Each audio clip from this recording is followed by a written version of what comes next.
Good afternoon, gentlemen. My name is Aldo.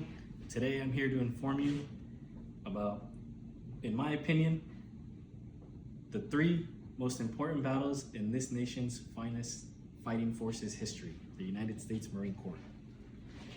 I personally was in the United States Marine Corps Reserve for 8 years, and I can tell you that these battles, these three that I've selected, are the most important. These battles are drilled into our heads in boot camp. We learn all sorts of fun facts about them, these and many other battles. But it's not just in boot camp that these are important. These are important after boot camp as well. Marines study these afterwards. They write reports on them. They see what can be learned from them. They talk to their peers about them. They talk to their superiors. They try to get as much knowledge as they can from these events, these battles, these wars from our past.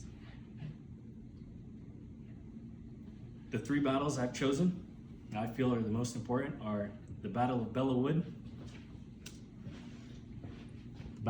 Wood, which is where the United States Marine Corps demonstrated globally that it'll fight tooth and nail to win any battle. Second is the Battle of Iwo where in this hellish battlescape, the participants involved set a golden standard for future Marines. And the Battle of Chosin Reservoir, where in this embarrassing defeat, the Marine Corps learned how to modernize its logistics and training regulations. First, the Battle of Belleau Wood. Little background, World War I, France and Britain are in a stalemate on the Western Front against Germany. The United States doesn't join the war till very late. France, 1918, Belleau Wood.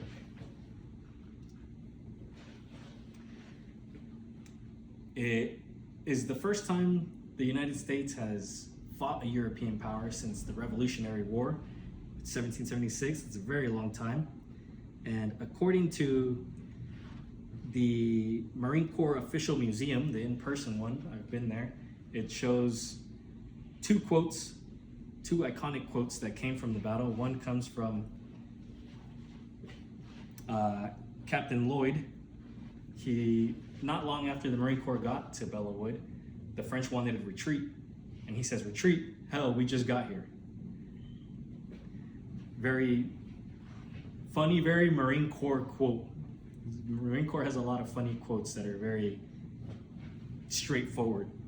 Another one is by Dan Daly, two-time Medal of Honor recipient, the only two-time Medal of Honor recipient. And when trying to motivate his men to cross a wheat field in spite of machine gun fire, while he's leading the charge, he says, "Come on, you sons of bitches, do you want to live forever?" Pardon my French. In this battle, the Marine Corps proved that it is a powerful fighting force and it can be toe-to-toe with any European great power. But the Marine Corps is an amphibious fighting force, and that's what they were doing at Iwo Jima, an amphibious landing during World War II, Iwo Jima, Japan. Towards the end of the war, the Japanese were a ferocious foe. They'd do anything to kill a Marine, quite literally. According to the Marine Corps History and Museum Division, more than 17,000 Marines were wounded and nearly 6,000 were killed. This was a hellish landscape for the United States. The sand on the beach was black volcanic ash that sucked you down like quicksand. You couldn't move vehicles, you could hardly run on it. And the Japanese had a tunnel system on the island that made it very difficult to flush them out and keep them out of areas that you had already cleared, because they could just pop up anywhere. But despite the odds, the Marine Corps was able to take the island from the Japanese, and we got a very iconic photo. They have a statue of this in DC of Marines raising the flag on Mount Suribachi on Iwo Jima.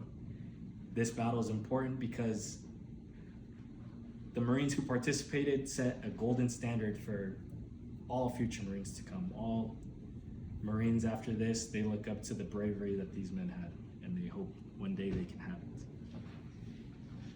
From the humid, hot weather of the Pacific to the below freezing temperatures of the Battle of Chosin Reservoir, 5 years after the victory of World War II against the Japanese and Germany, the United States found itself in conflict again, but this time the Marine Corps and the United States military was gutted. They no longer needed such a huge military, so they downsized a bit too much. The Koreans, the North Koreans, pushed the South Koreans down south a lot. And then the United States came in to help. We pushed them very far up north near China. And then the Chinese decided to get involved. But we were so far up north and so mountainous and so snowy, so cold, below freezing, that we couldn't operate properly anymore. We didn't have the proper equipment or the proper training to really do anything. And the Chinese eventually drove the Marine Corps out due to poor planning, poor preparation. And this battle is important because it taught us a very valuable lesson, us as in the Marine Corps in the United States, a very valuable lesson in preparing our troops for the environment and the climate that they're going to be in, not only logistically, but also with their training, preparing them for snow, high altitudes, and cold. In conclusion, we talked about the Battle of Bellawood, where the Marine Corps proved itself to the world, the Battle of Iwo Jima, where the Marine Corps set the standard and gave future generations idols to look up to, and the Battle of Chosin Reservoir, where the Marine Corps learned valuable lessons in training and logistical routes. These three battles are very important for those reasons. Thank you.